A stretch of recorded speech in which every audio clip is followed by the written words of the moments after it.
Hi, friends. Um, I've been reading in the Psalms for about 4 years. I just can't get past it. Is that wrong to be in the Psalms for that long?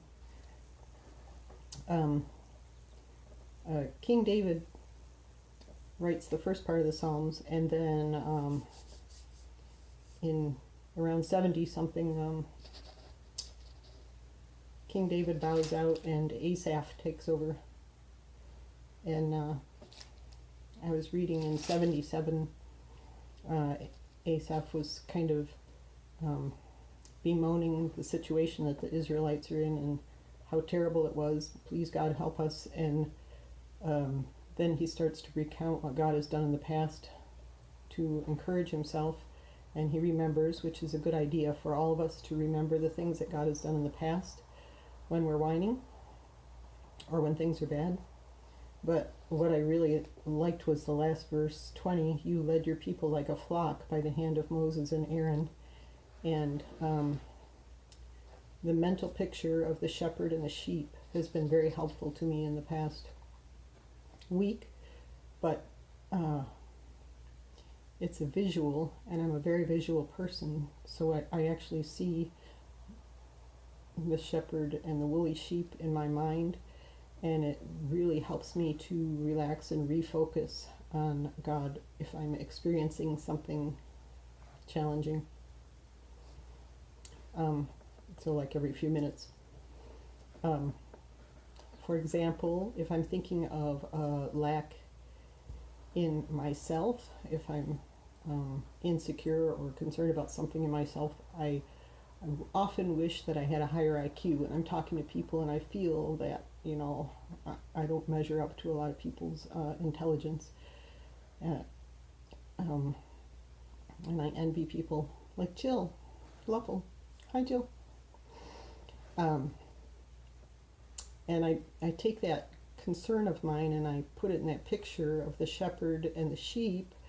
And I think, do sheep compare themselves? Do they envy other sheep?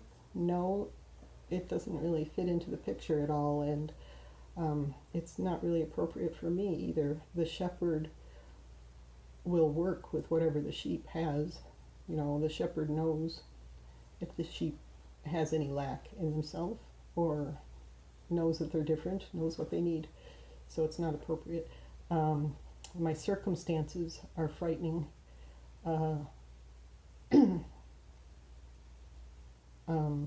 Whatever I'm concerned about, I again look at the picture of the shepherd and the sheep.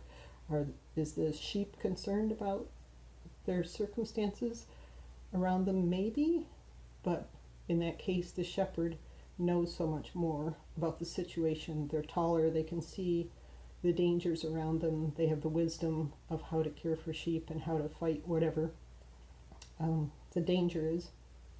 So I don't need to fear the circumstances.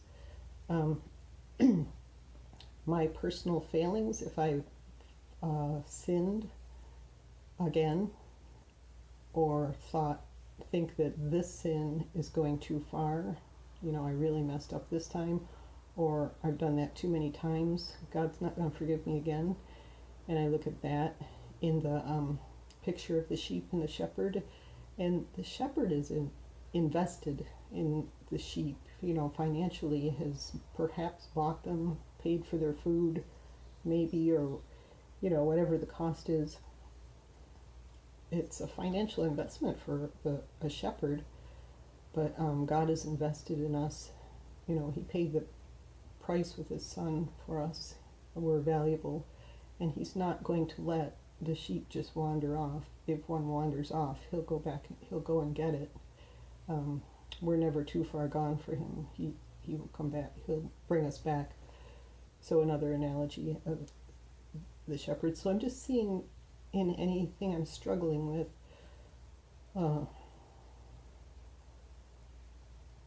last night I was concerned about the next step in a certain area of my life. What do we do? What do we do about that next step? And Isaiah 30, 20 and 21 are pretty well-known verses. The shepherd will tell us, this is the way, walk in it. he shows us the next step. Don't go there, come here. So you don't have to worry about, a sheep isn't worried about next month, where are we going to go? Just right here, right now, the shepherd guides it for the next few steps. Come this way. And he'll do that for us. God does that for us. So I encourage you to, and of course, Psalm 23 is the big shepherd sheep psalm that, again, you can go and live in. And I picked up this book recently. I'm determined I'm going to get through it. The Shepherd Looks at Psalm 23 by Philip Keller. I have trouble finishing things. I start a lot of books and don't finish them, but I'm going to finish this one.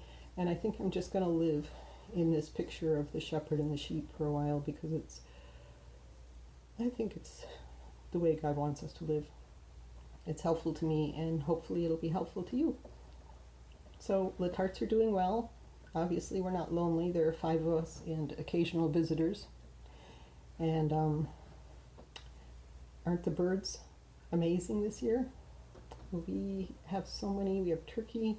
Today we just got our indigo bunting coming through, and it's such a beautiful little bird, and it was cleaning up the dandelions, eating dandelion seeds. So a humble little guy. Don't kill your dandelions. That's my free hippie advice.